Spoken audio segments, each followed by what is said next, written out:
thank you for inviting me here to talk about my show.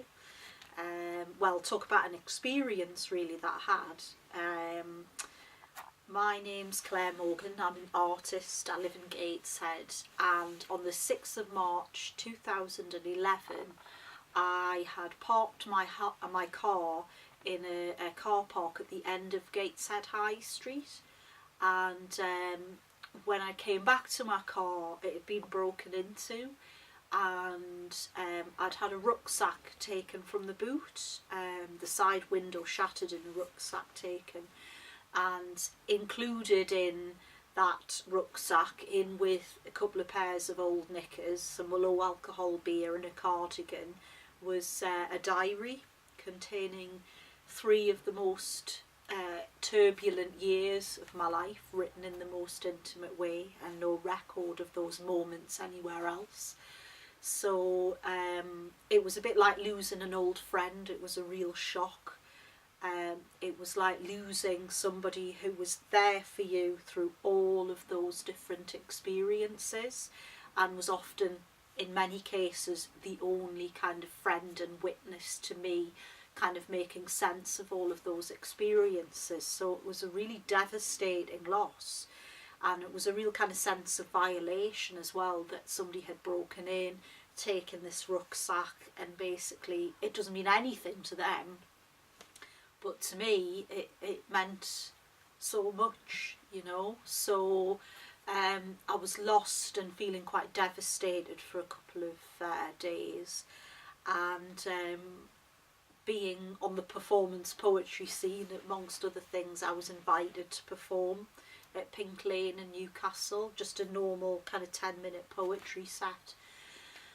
And I used that as the opportunity to kind of really share my experience in a way that was meaningful to me, and it seemed to be meaningful to the audience. And then I showcased more of this experience through sort of poetry and words to Arcade Express, which is a scratch night at Arc in Stockton. And the feedback was such that, you know, it was felt from both Pink Lane and Arc in Stockton that I should develop this work into a bigger piece, and so Editor was born, which is a 1-hour spoken word journey exploring that experience, but setting me off on a journey to really think about, well, the name of the piece is called Editor because, well, who is the editor? Is it God? Is it a series of random arbitrary events? Is it me? Is it other people?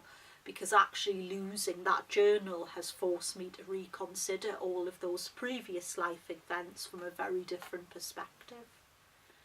So that's kind of where the show came from, really.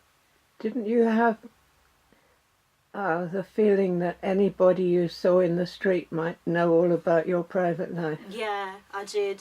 It was really bizarre.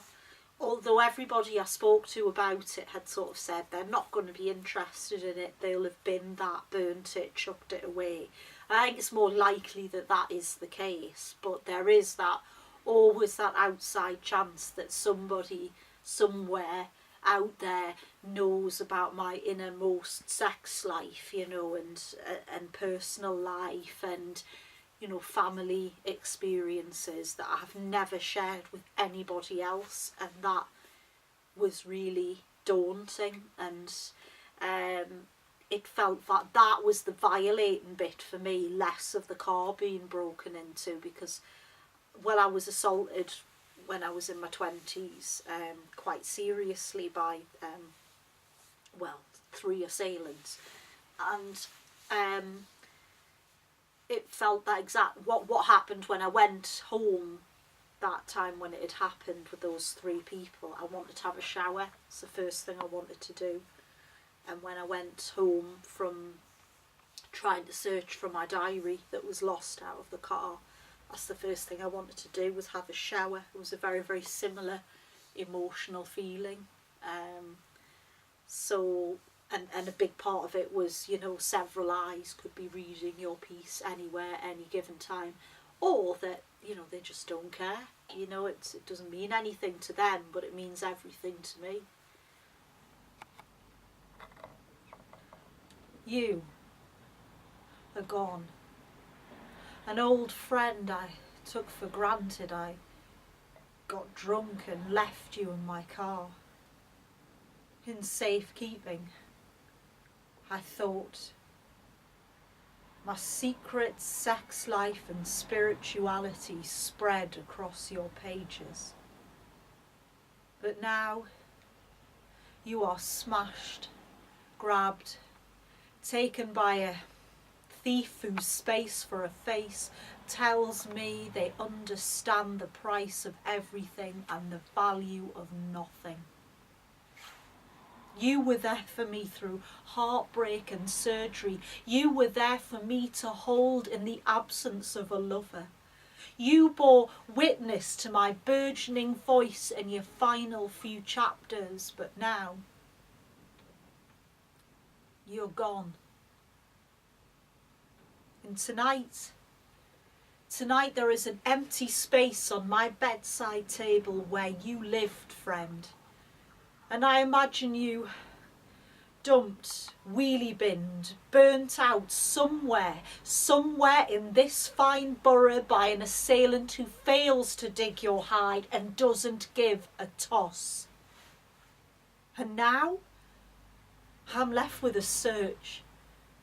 Well, it's not as if I can knock on every door in town and say, "Oh, cooey, have you seen this notebook? Have you seen this witness to me becoming myself?" No.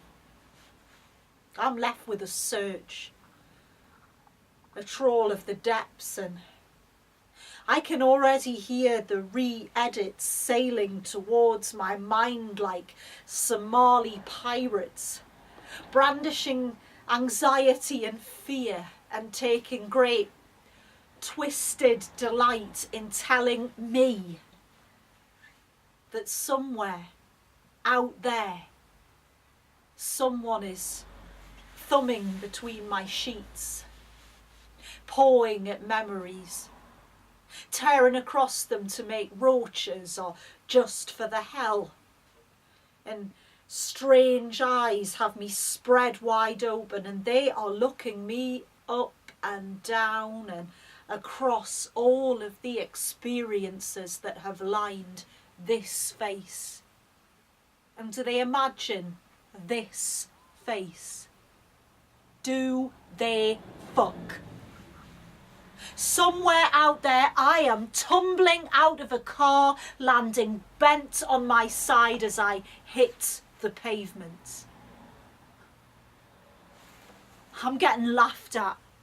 Some toothless addict and his kestrel super strength non-friends pissing on what words they can decipher up in a damp high-rise, pointing at my sex life to date like a bag of shitty knickers, as if to prove that my posh, educated life has soiled underwear beneath its fur coat.